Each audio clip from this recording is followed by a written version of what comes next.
ain't treating you kind. Seems like your days are filled with rain. Your sun won't shine, but I've got news for you. Yes, I do. I'm like your angel of love, girl. I've come to see you through. So when you cry, let me wipe your tears.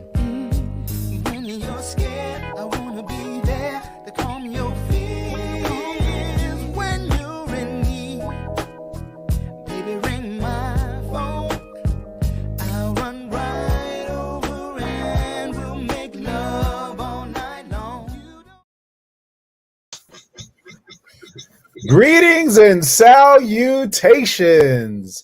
Hello, everybody out there. Welcome to Live from the Cave. I will be your host for the evening, Mel Roberson, filling in for our good brother Sean Mason, who has a singing gig tonight. This is the week of Valentine's Day, or, well, I guess Valentine's Day is Monday, so it's not the week of, but it's in the range of Valentine's Day. So he's out singing, and we have a special guest for you tonight. But before we bring him in, let's go ahead and introduce our regulars. You all probably have seen Mr. Randy Stress before. Always brings phenomenal value to the show. A great television producer and just all around good guy. I bring bullshit to the show. Good to have you back, brother. We have none other than Mr. Robert Hazard, the lover of life, of the Hazard Group, consulting worldwide. And last but not least, there's Glenn. Thank you. Thank you, the thinking man's Carlton. And we appreciate you so much. we just have Glenn. Not so ladies unusual. Go ahead and sing it now. Come on. You all are in for an amazing show tonight. This is our Valentine's Day edition. So usually we talk about sports, we talk about politics, we talk about all types of things all over the place. But tonight it is relationship only. That's it. Relationships. That's all we talking about. We're going to get down and dirty. It's five guys, not like the sandwich place, five guys, but it's five guys on the show having great conversation, and you in the audience can type some stuff in, and we may or may not get to it. I won't make you any promises, but we have a great guest for you tonight, hailing from Milwaukee, Wisconsin. Hey, production team, roll that video for our guest coming in. Mr. G. Smith, G. Cool, GQ, medal-winning marathon runner, cyclist, business owner. Look at this place. I mean, it has a bank in it. The dude is literally printing his own money in here. Milwaukee Bucks fan? That's all right. Green Bay Packers? Really?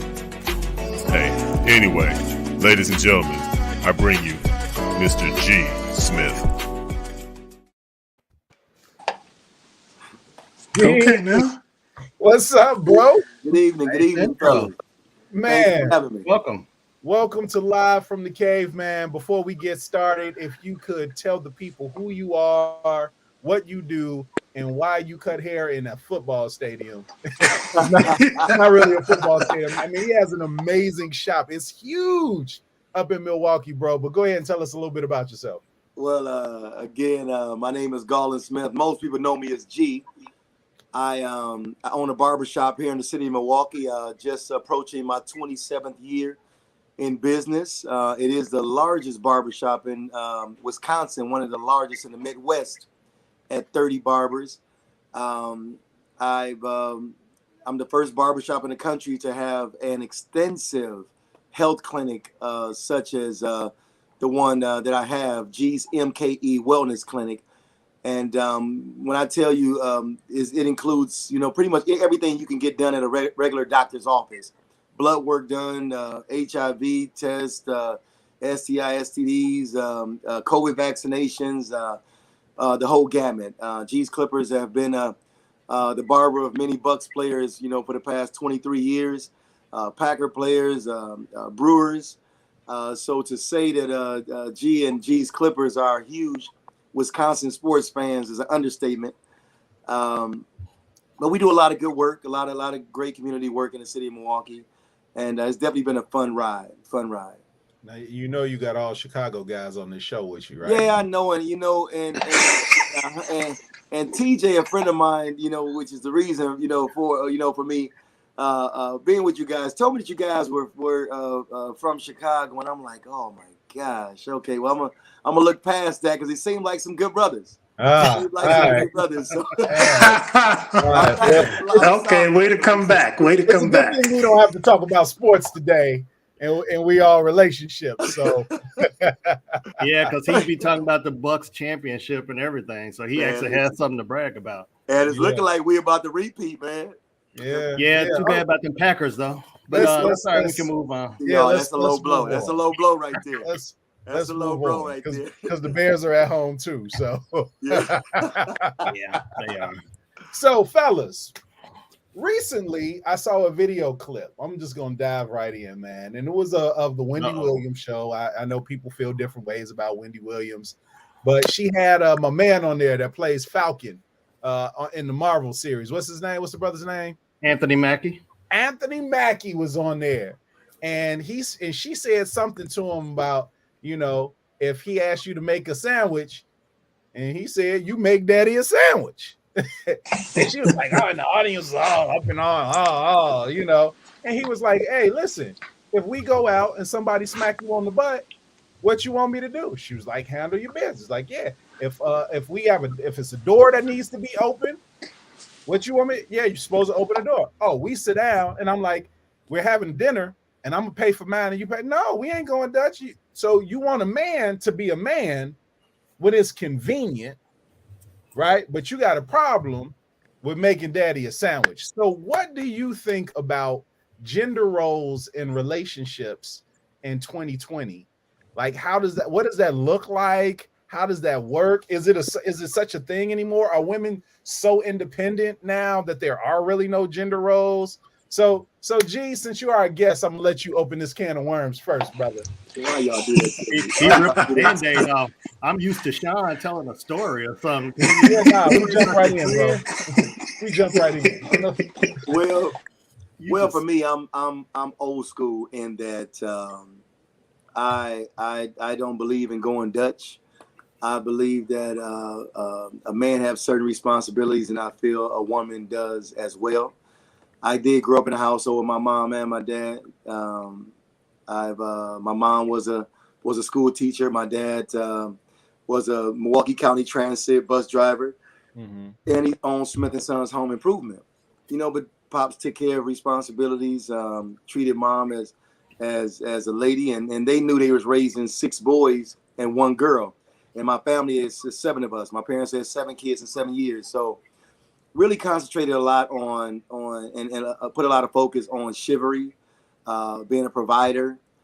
So I can't really, to be honest with you, look at it any other way. I am a man's man, if you will. So I have certain expectations when it comes to a relationship, when it comes to my woman, and to me, it's not a whole lot of compromise in that. I mean, I believe that relationships, of course, is full of compromise, but when I say that, I'm speaking of, I just feel that it's supposed to be the way it's supposed to be. A man's supposed to take care of the house, protect his woman, and a woman have responsibilities, I feel, as well.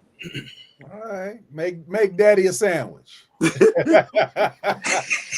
and hey, we got a lot of good stuff in the comments, man. I think our viewers are very, very special in the sense that we have a different caliber of women that watch this show. The argumentative ones that had a problem with his statement are not in our viewing audience. So ladies, thank you so much. We love you. Stress, what's up, bro? What you got to say on the topic? I'm kind of on the same level as my man here. I grew up with mom and dad, and my father made me and my brother open the door for our sister, and we knew which side we're supposed to walk on when we went down the street. I believe I do everything that I was raised to do. I know some women don't appreciate it, but I'm going to be me at the end of the day. I'm going to do the right thing. If you don't like it, beat it. Seriously. Nowadays, it's confusing because everyone's like, we got to be equal. We got to be equal until it's time to be equal. Then all of a sudden it's, well, you the man. Well, wait a minute. Now you said equal.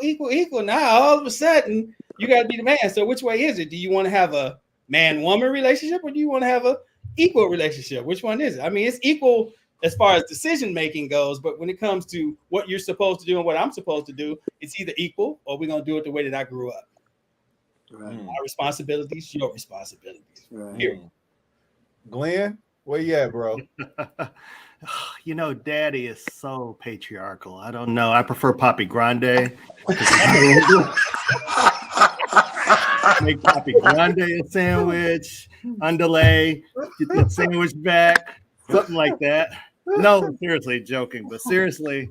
And you showed a video, and we actually talked about this several times on the Cave about a relationship. It's not necessarily equal. It's whoever needs what, you support that need at that time. Right. You know, and it could be as simple as a sandwich, but it could be something larger than that too. So on a larger scale, it's like you support your mate in any way they need you to support them. So a sandwich is just a small microcosm of a whole nother relationship, looking at a relationship in a whole nother way. Mm-hmm. So yeah, I agree. Yeah. I know the big word for the night. I'm done now. I had a situation before I get to you, Hazard. I saved the best for last. Uh-oh. I know. With you say the drunkest for last is what you did. No, I just figured with all of his marriage experience. You sure you and Sean ain't been talking? Oh, you're a lover of life, Robert. We love you, brother. But I had a situation where I was in a relationship, a serious relationship. Well, it was serious to me. I don't think she took it seriously, but living together. Her children were in the house and all of these things, and I'm a hard worker. Like I was the provider. She did not work. She was an entrepreneur trying to get her business off the ground, but I was the primary provider. Like the stuff of the house fell on me, right? And I didn't ask for much. Like, I'm not saying that you got to be, barefooting in the kitchen or anything like that. And it'd be different if both parties were out working, out grinding, out hustling, and all of that other stuff. But if you have more hours in the day than I do for home duties, I think it's not too much to ask that it's like not dishes in the sink and I got a clean spot at the table to eat. But yeah, we got kids. So, it's going to be homework and all types of stuff like that. But, a spot to eat and no dishes in the sink. And I was a better chef, but, I'm not even tripping on that. Like, it's crazy how some people think, in my opinion, that, all right, well, like you said, we equals, or why is all of this stuff on me? Well, all of the rent was on me. Right, so I don't know why all the dishes can't be on you. Renter, I'll gladly trade you the dishes for the rent if you want to do that, right? So, Mr. Hazard, what do you say? Give me your 8 cents. I got 25. Let me do 25. Let me do 25. Papa was doing some stuff, man. But we've already discovered that I'm not married anymore. But even though I did all the cooking in the house in the previous situation, but we both made great money and cooking and everything like that. So if it came to making a sandwich, I don't think I was getting it from them. But nevertheless, I think that times have changed. I think you've all kind of said it. That we're in a different time period. So people they want to battle for position, so to say. I wasn't raised that way. My mama got up, made my daddy sandwiches, as well as back in the day, you all may remember a lunch basket that people took to work. So that's kind of what I saw coming up. Right, like my He-Man Masters of the Universe lunchbox that I Yep. Yeah. My dad had one of those, not like that one, but He-Man. Right. Well, Randy, you brought up some good points, bro. And walking on what side of the street to walk on, opening the door for your sisters, learning chivalry, learning how to be a gentleman. I think the art of being a gentleman has been compromised in so many ways because we don't have men teaching that, right? The few of us that learned it do. I thought everybody carried a handkerchief. My grandfather taught me carry he taught me carry 3 handkerchiefs. One in your pocket for your nose, one in your pocket, a separate one in your pocket for your face, and then one for a lady in distress. Right. So I always had 3 handkerchiefs on me growing up, and people didn't learn stuff like that. People didn't learn to walk on the side of the street. What side of the street to walk on. What do you think is being taught relationship wise, not just as far as gender roles, but about emotional integrity? Let me jump in for a minute and let me be Sean Mason for a minute and get in here. Right. A woman can be emotionally abusive and get away with it on the grounds that she was just being emotional. But if a man does the same thing, he's horrible. Right? Even in movies, think about it in movies. A woman could slap a man, throw a drink in the face, all of that stuff. But if a man were to do that, there is no redemption for that character the entire movie. Before a woman is okay, because she was just being emotional. And men should not put their hands on women, which I agree with, right? But if a woman does something like that, she's just being emotional. She just gets to get away with it. Look at Randy. Put me in the game, coach. Go ahead, Stress. Put your hands on people thing. My mom, my parents didn't do that hitting thing. My sister was taught the same thing. Don't hit a man if you don't want to be hit by a man. The one thing I tell any woman that I'm with, if you never put your hands on me, you'll never have to worry about me putting my hands on you. Now, I'm not saying, hitting all that stuff. I've even taken a slap. But you ball your fist up to punch me in the face, I'm going to stop you from hitting me in my face. I'm sorry. I'm not going to beat you down or nothing like that. I'm just saying I don't do that hitting thing, period. Like at all. I don't care if you're emotional. I don't care if you're upset. Walk your ass off like I learned how to walk it off. I don't give that, oh, you're a woman, you're emotional. Fuck that shit. Take your ass home. Tell your parents to reteach you what the fuck you need to learn, because that's a girl thing. That's not a grown woman thing. Grown women don't hit men because they got an attitude problem. Girls do. I don't fuck with girls. Period. Sorry. All right. Okay. Can production please get the explicit warning? The 3-second delay. Can we do a 3-second delay? Right. I was in a relationship. It was a little slow on the button there for Randy. Rod, you kind of missed it. Rod, you were drinking or something, weren't you? You was like, what? He cursed. Hold on. Right. The thoughts and opinions of Randy Stress expressed do not necessarily represent those of the NDTV network, Live from the Cave, Mel Roberson, or any entities that he represents, as well as 220 Communications, that has a group. And what's the name of your company, G? G's Clippers. G's Clippers. All right. For legal purposes. But think about it, fellas, and I still want to hear from everybody else on this as well. But when you think about it, even in society, take the movie aside, take personal relationships aside, when wrongdoings happen, right? We hear about teachers who have slept with children, right? The high school teacher who was sleeping with the football player, the guy on the football team or whatever, wherever that was. When it's a man that does it, they say the teacher raped a young lady. But for the woman that does it, it's always, was sleeping with or had sexual relations with or had sex with one of the students. It's even worded differently, right? Because of the gender thing, right? So again, still talking about what women get away with emotionally and stuff, but I wanted to throw that spice in the pot. Let's go ahead and go to Hazard real quick. Wow.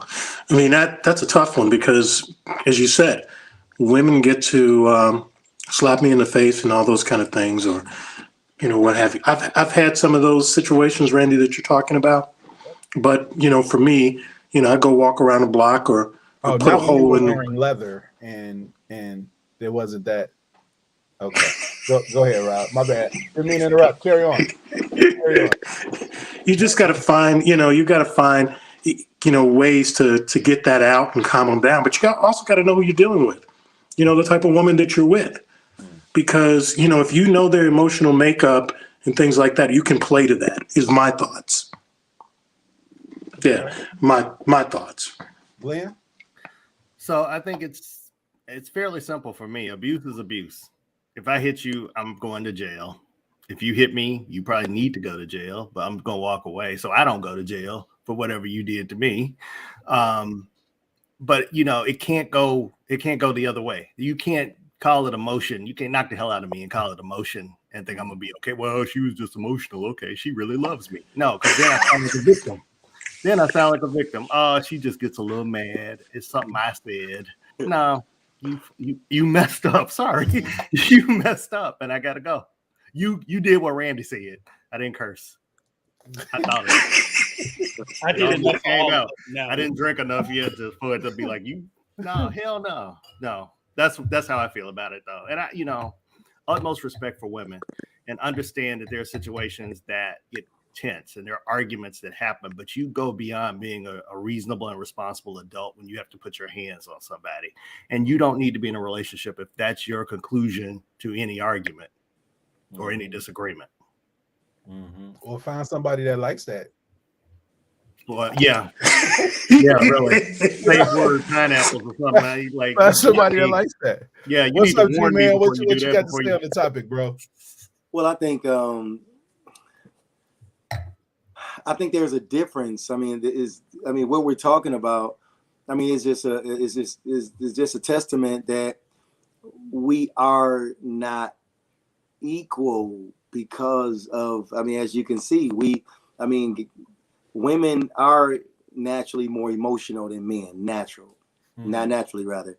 So they do respond a certain way. We are stronger. We should never ever. I think that in no circumstance should a man actually put his hands on a woman, with the exception of just to restrain her. I mean, regardless of how a woman hit me. I mean, I've been raised that you cannot do anything about what someone do to you, but you have everything to do with how you respond to it. So with that being said, I mean, I would just restrain the person or the woman, but I could never see myself putting my hands on a woman.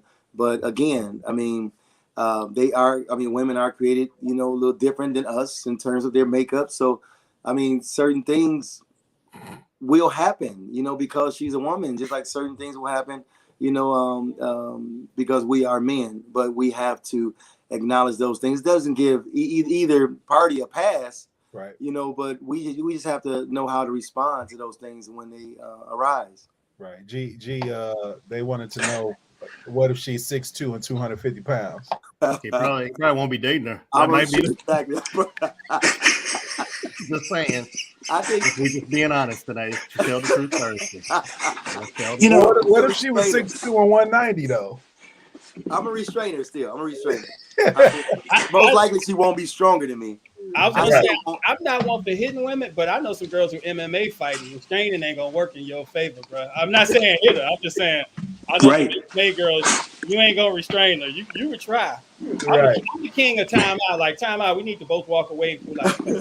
Yeah, and if she's MMA, I'm running away. Because before I say something smart, I'm gonna say it on the phone. That was messed up what you said. Hey, but it's funny that you say that, G and Randy too, because I've been in situations where I'm a lover of life, right? I love and all that stuff. So I tried your approach, G, where I'm like, we having this heated argument, and I'm like, oh baby, come on now, let me hug you. It's all right. Don't touch me. Don't. Man, back during that time, women carry guns today too now, right? So I know for a fact if she had the gun at the time, I would not be on the show with you. So I'm just saying that so that really talks about emotion, in stuff like that. So I'm with you, Randy. We got to do a timeout. Let me leave the house, because hugging her at that particular time did not work. Yeah, I would do that. When I say restrain, I'm talking about if she's trying to. I'm restraining her. But if there's no physical contact and it's just words, then it's just words. Right. If she looks like she's got a good left hook, do not try to restrain her. That's just a word of advice. I'm just saying. Yeah. Well, I learned that. I needed the wingman earlier, Glenn. This was a couple years ago, bro. I know. It was before I took you on as a client. Which divorce was that, Robert? I cannot say because they might be watching.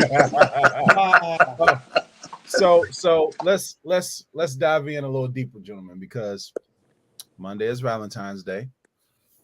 Some people might be married, some people might be in relationships, some people might still be exploring what it is that's out there for them. How soon is too soon to discuss your kink with your person that you're dating? Do you Did let you them talk know to right Yanni away? before the show? You How talked to did you? Yanni before the show. No, me and Yanni just cut from the same cloth. That's all. Yeah, we know. Hey Yanni, Freak where you cloth. at, baby? But yeah, how soon is too soon to discuss your kink? Because I mean, right, we live in a world where it's like, oh, I don't want to lay all my cards on the table, don't want to reveal anything too quick, right? You know, how do I hold off? What do I do, right? So I mean, and it could be from experience, you know, maybe you have a story to tell or a general idea, but how soon is too soon? And how do you legitimately and honestly discuss your kink with your partner or the person you're dating, potential partner, however you want to put it? I'm glad we got guests on the show. Oh yeah, Robert Hazard, you go first. Oh, okay. Should have muted your mic, brother. I thought I did. Hey, you know what? I think we do that kind of right away because I want to know, you know, what I'm working with and how they do things. So I'm thinking, you know, I'm over 50. Let's have this discussion pretty quickly. In the car on the way to dinner.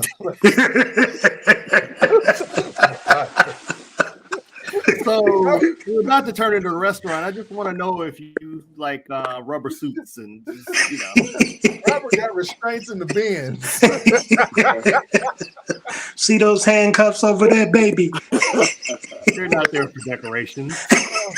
They're my two. You might want to try them on. Try them on for size. Let's just see if they work. Oh God. Robin asked, do that many people have scary kinks? I think scary is in the eye of the beholder, right? You know, what is good for the goose might not be good for the gander, depending on the situation, right? But stress. So you talking about bringing animals in, Mel? You just freaky. You talking about animals? You talking about the kinks? I personally feel like it's never too soon because you don't want to find out in the bed that she likes stuff that you are like, hell no. I'm like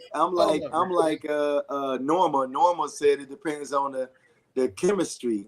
I mean, but still, I wouldn't go past the second date without having that. I mean, first date is idea, you know, but depending on the chemistry and where the conversation is leading, it definitely wouldn't be past the second date because you don't want to waste that person's time. And you don't want them to waste your time. So has that changed over time though? Like, you know, all of us are 40 plus now, right? And I think as maturity sets in, sometimes we do things differently. We understand time is of the essence. We have experience and all of that other stuff. We ain't interested in representatives. You brought your own swing. I don't know who that comment is geared towards. Let's just don't even pay them attention. Just keep moving, keep rolling. but we don't do the representatives. We don't play the game. I gotta impress you and all of that other stuff. It's like I think this is a mature conversation that's happened over time. Did you all see a progression in yourselves? Do you do things differently now as far as your openness in conversation than you did, let's just say, in your mid 20s, late 20s, early 30s? Without a doubt. I mean, I'm 51 years old. I'll be 52 this year. And when I tell you how, I mean, my communication is totally more open, more transparent, of course, with the right person, depending on the chemistry. You know, I pretty much get to points much quicker because I know, you know, the older you get, you see that the worst that can happen is they say no. I mean, when you're younger, you just, for some reason, think the worst in your head that so much other things can transpire. But as you grow and experience life, you realize, I mean, life is just much easier when you're transparent, when you're open, when you get it off your chest. What up, Glenn? You mighty quiet over there, dog. Oh, I was just listening. I just, you know, been here listening, enjoying the show, enjoying my line. Question. So, you know, and being young, like I'm holding on to 39 for at least another year or two, just cause. But I think you have to really define the kink, because it's okay. I mean, you know, you got a few little things you might like in the bed. That's fine. But if you're like a dominatrix and like on the second date, I think I'm coming over to watch a Netflix movie and you come out in heels and a leather suit with a whip, a cat of nine tails, that's a whole nother level of kink that we hadn't discussed. So I think you need to ease people into it if you really freaky. You know, if you like a male, you need to ease people into that because it takes time. He's super freak. I'm so vanilla, bro. What are you talking about? So vanilla, bro. No, that notice Glenn didn't say he left when she came out in leather. He didn't say he had to get out of there. He was like, oh, really? Marcus.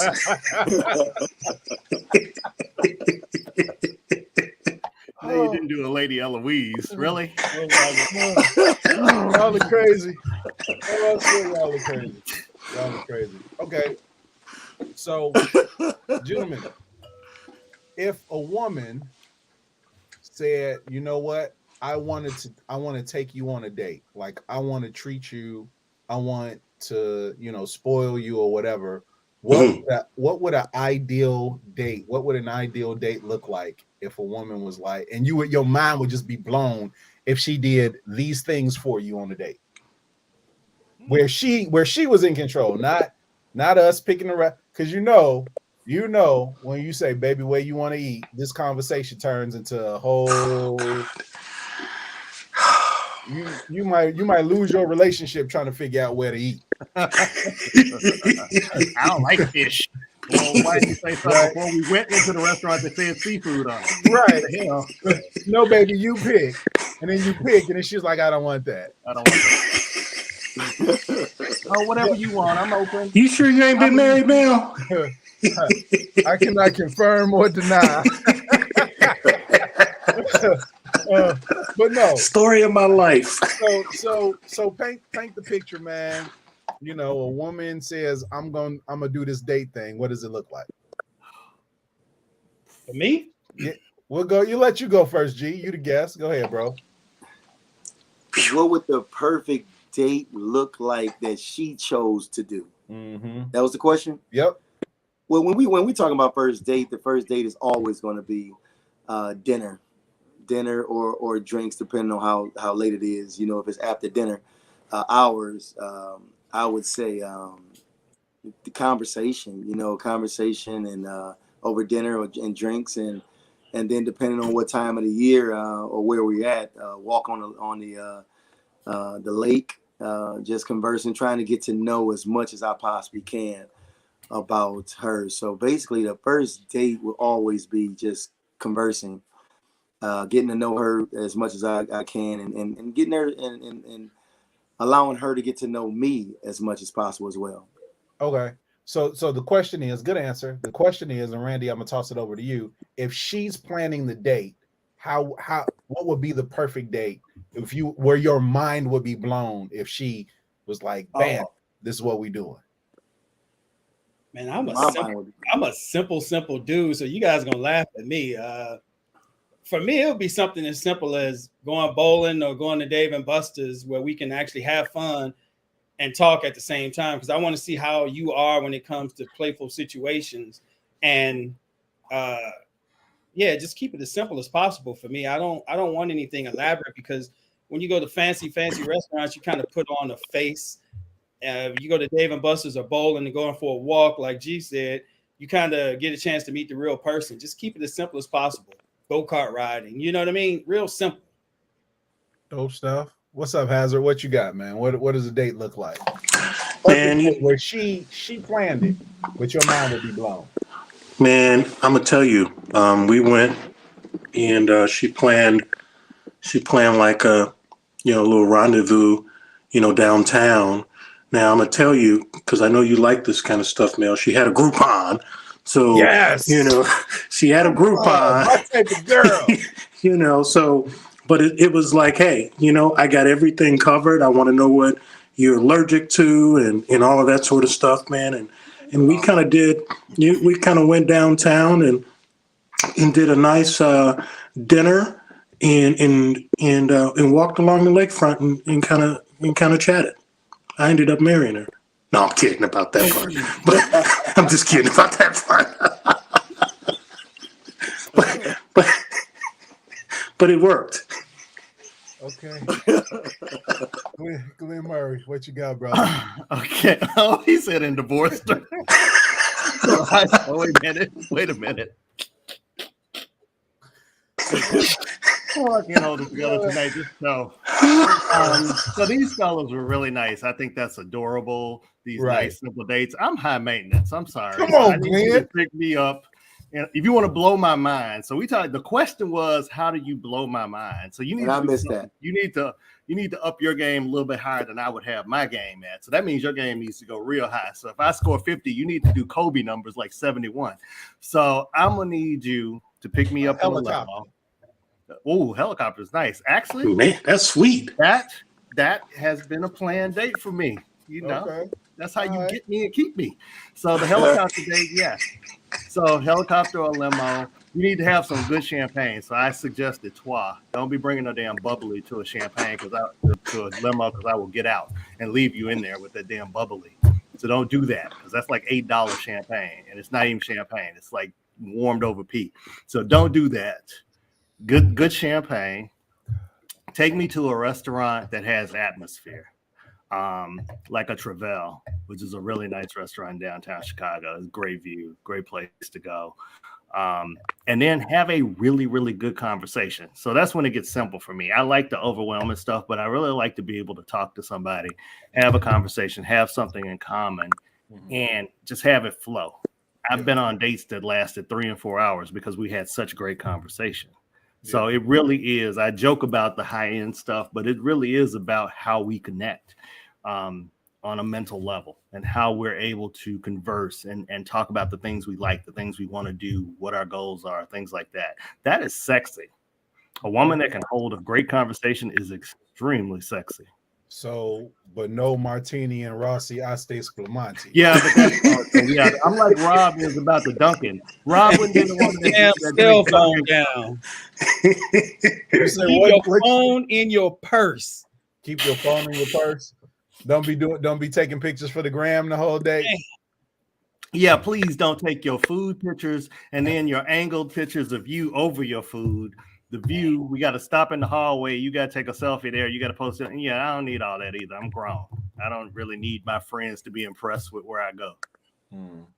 So, G, I'm going to give you another shot at it before I take a crack at it because you missed the she planned it part.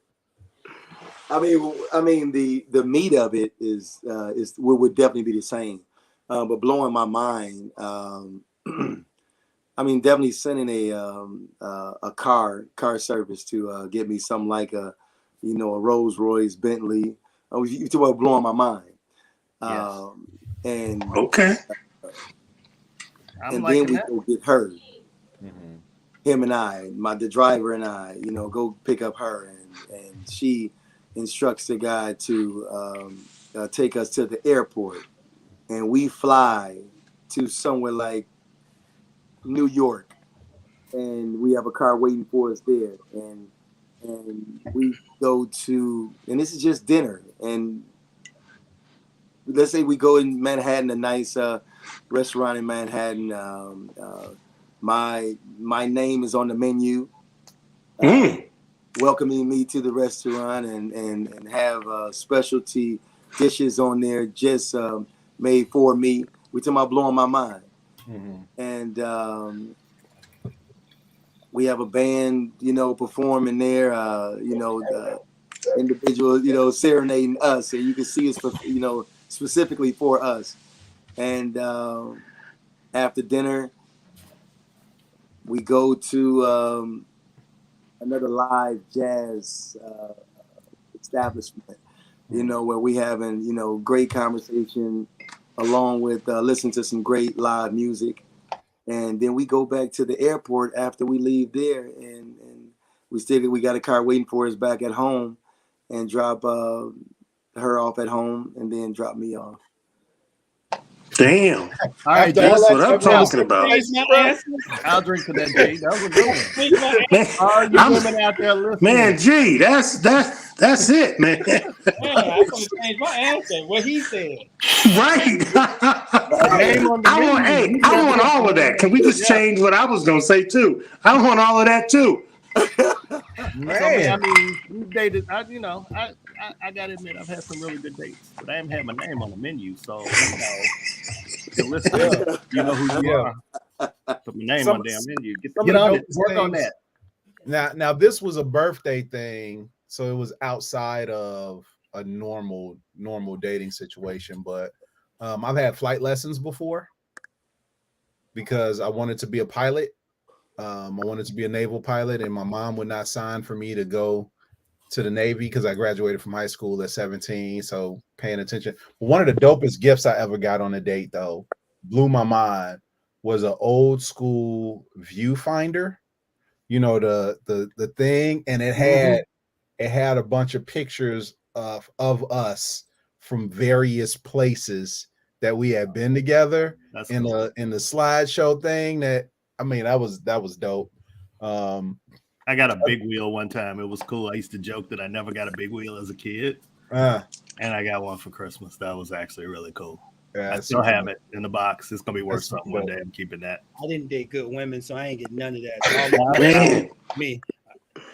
I'm feeling some kind of way. If you really want to blow my mind, though, because Swiss Beats got to Alicia Keys before I did. You know what I'm saying? And Swiss is cool, bro, because y'all really happy now, and I don't want to break up your happy home. I'm gonna let it slide. That's nice of you, Mel. I'm gonna let it slide. I'm gonna let it slide, Swiss.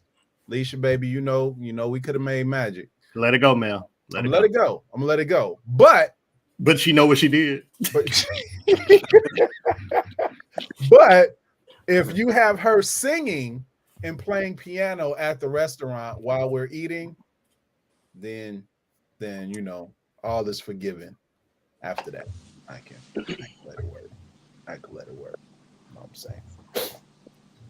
So, women, I need y'all to step up your game. Randy needs his mind blown. So I'll take applications. We'll screen you, and I'll get back and put my wingman hat on. Don't call us. We will call you. Present your date package, completely done, double spaced, handwritten. No, typed, double spaced. Present it. Yeah, it needs to be typed. It needs to be typed. Yeah, it needs to be and typed. Spell check, spelling and grammar check. Yeah, right. Attach a picture. And I mean, like a picture. We don't need the little Facebook selfie. We need a headshot. Right. Right. And we'll get back to you. So I got a question. Cool question. And it's an older question. It's a more mature question. We have a more mature audience. How do you two-part question. Dating somebody either that has children, right? Or you're the person that has children and they don't. So that whole dating somebody with kids thing, let's take it a step further. Co-parenting or learning how to parent other people's children or them parenting your children, but having the proper boundary set though too, right? Because that could be an important thing because this person may have another parent that's involved or whatever, but now you're with somebody and y'all got to work this thing out and you're dealing with children. How do you deal with situations where there's parenting, but still setting boundaries as well? I've been through that situation. In fact, one of my exes is on here. I helped her raise her son. It's communication. It's 100% communication. You find out what she needs for you to do, what she wants you to do, and how far she wants you to go. It's seriously asking the right questions and kind of once they get comfortable with you, then it's no more asking questions. You just do what you would do like a father. But in the beginning, it's just about making her comfortable, or him if it's the other way around, by just asking questions, talking. What do you want? What do you think? How do you feel? What is he missing? What are they lacking? It's just communication. Yeah. Hazard.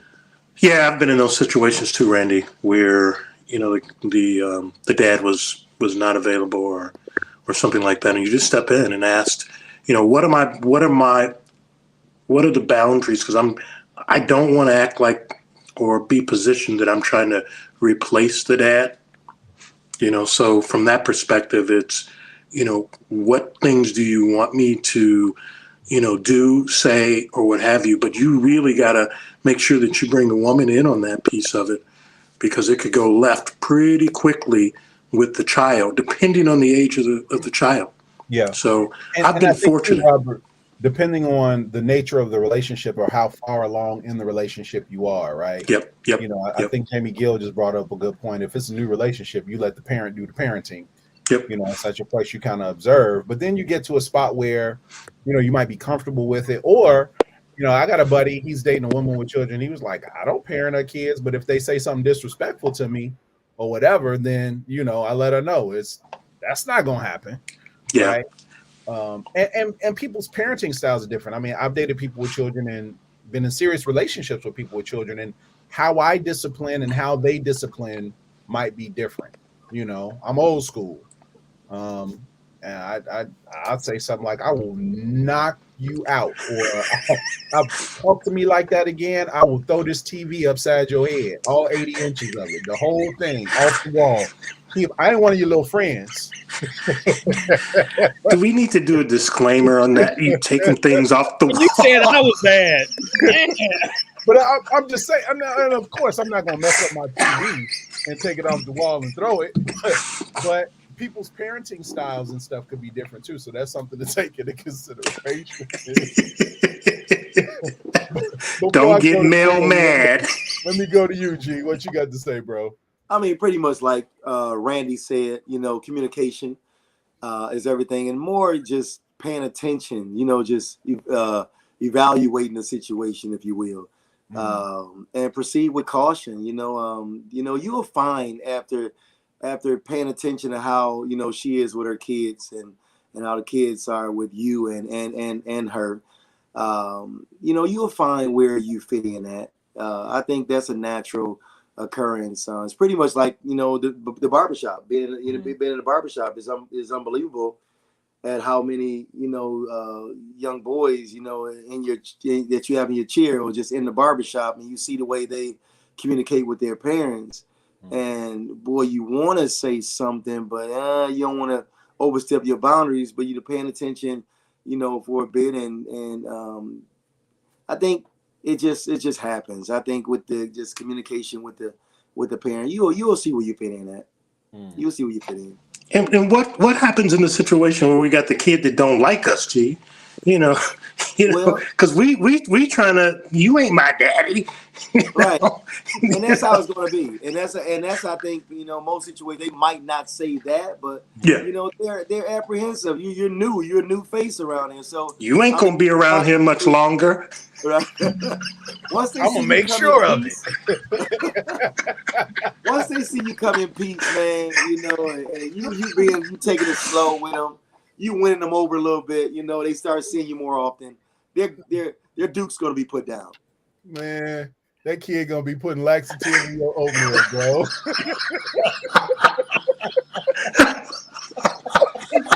Don't spend the night. You can have tacks in your shoe. You go try to put the shoe on, a tack gonna be in your foot. All kinds of really crazy. All right. So we got about 5 minutes left, man. This hour goes by fast. Let's see if we can get through these two topics really, really quickly. First one I want to point out to you, gentlemen. We live in a society that is changing. We're seeing that cultures are merging, right? And interracial dating is a big thing, a big topic. I see sisters say, they're thinking about dating outside of their race, brothers saying the same thing, so forth and so on. Do you think that, or is it possible that interracial relationships take away from a person's blackness to a certain degree or extent? How do you still celebrate your blackness and be comfortable with it if you're dealing in an interracial relationship? All right, we gotta hit this one fast. Glenn, I'm gonna go to you first. Okay. You know what? I wake up every day and I'm black. I'm reminded every day that I'm black. I don't need anybody to tell me about my identity. I understand who I am, what I do, what my purpose is. Who I date isn't a reflection of that. Who I date is a reflection of the person I chose and why I chose them. And I don't care what their race is. You know, I have no problem with that. And I don't have other problem with people doing it either. I have a problem with people that have a problem with that because it's none of your business, number one. Who you fall in love with is none of anybody else's business. So yeah, I don't see that as being an impediment to my cultural identity. Okay, but you don't let Becky make the potato salad. So you had to go there on the Becky. I'm just asking. I'm just asking. Male stereotypical views are not the views of 220. I'm asking. She might put raisins in her collard. I will not answer. Know, I don't know anybody named Becky that puts raisins in potato salad. Number one, I think that's a stereotype. That's kind of like the black watermelon thing. I swear I don't know anybody that puts raisins in their potato salad that's not non-black. G, let me go to you real quick, bro. I concur with Glenn. I don't think that have any bearing. Who I date has no bearing on my blackness. So no. I mean, I'm confident in my own skin. I think, and that's what it boils down to: you being secure and confident with yourself. Good stuff. So Sarah, it's all right if she comes to the Kwanzaa celebration. Oh yes, hey, because if she with me, she gonna have to. Sarah, what you got for me, Stress? Smile. I've only dated black women for the last 30 years, but I'm open to whoever checks off all the boxes, and I cannot see how that would change me from being who I am. I just can't see it changing me. So get them date packages in. We're equal opportunity employer. Right. Lithuanian don't matter. You know what Russian. I'm saying? What Check you got? the boxes. What you got, Robert Hazard? Hey, I've dated all kinds of women, from all nationalities, and they respect my blackness, and there's been no issues there. They did not put raisins or anything else in the food. they worked with me, and it all worked out well. Yeah. So it's a good thing. Yeah, I think the biggest thing is the education process that comes along with it, though, right? Because they don't understand the culture, or they might not have grown up in it, and so there are things that are going to be completely foreign to them. Where if you love the person, I guess it's worth explaining and trying to get through that. But I think sometimes it could just be, and it's not a good or bad thing. It's just a thing that they don't understand, and the education process. And going through that, like Black History Month ain't for us. Black History Month is for people outside of us, because we are Black History Month all year long, right? Every day. Last topic. This is the 2-minute drill, brothers. Before we get out of here, is there a necessity to become the best that your partner has ever had in the bedroom? On to you first, Glenn. My strong Christian upbringing won't allow me to answer that question now, so I'm just going to pass on that. You cannot confirm or deny. I cannot confirm or deny. You need to go on that way. So, look who joined us. Wow. Last question, maybe. Yep. Last question. Nobody else has the answer. We got 1 minute, brother. Is there a necessity? Now we're going to be late. Now we go. You said 1 minute? Is there a necessity to become the best that your partner has ever had if you are in a serious relationship with them? I don't think so. I think we've lived too much life. I saw a question not long ago about whether or not you could live knowing that your mate had better sex before. Mm-hmm. And I'm like, you know what? We've lived too long. Like, I would be smart enough to not even ask that question. Like if I happen to be that guy, then cool. But, I'm going to respect the life that you've lived. I'm on the other side of 5-0. You done seen a lot, I would assume, and it would be really self-indulgent of me to think, now if I happen to sit in those seats, I'm good. But, if you can live with it, I'm good with it. You know what I'm saying? Good to see y'all, man. I hate I missed the time with y'all, man. I was checking in and peeking in and enjoying y'all, man. Great to have you, brother. For those of you that are watching this for the very first time, this is Sean Mason. He's usually the one in the quarterback chair, handing out the questions and quarterbacking the show. It's been my honor to do it in his absence. He just came from a singing gig, which I got some text messages. I heard you killed, bro. I did all right, man. I did what I was supposed to do, Yeah, that's what's up. We are here every Thursday night at 9 p.m. Central Standard Time on the Indie TV Network. This is a G Rose production. We appreciate you all. Thank you for tuning in to The Cave. Share the show with your friends. Bring somebody back here with you next week. It's going to be just as good. We love y'all. Until next time, take care. Camped out at home for COVID? Join us, Indie TV, where you will see the talk shows, movies, drama, action, and comedy. Be the first and see it first. Sign up now for free at Indie TV.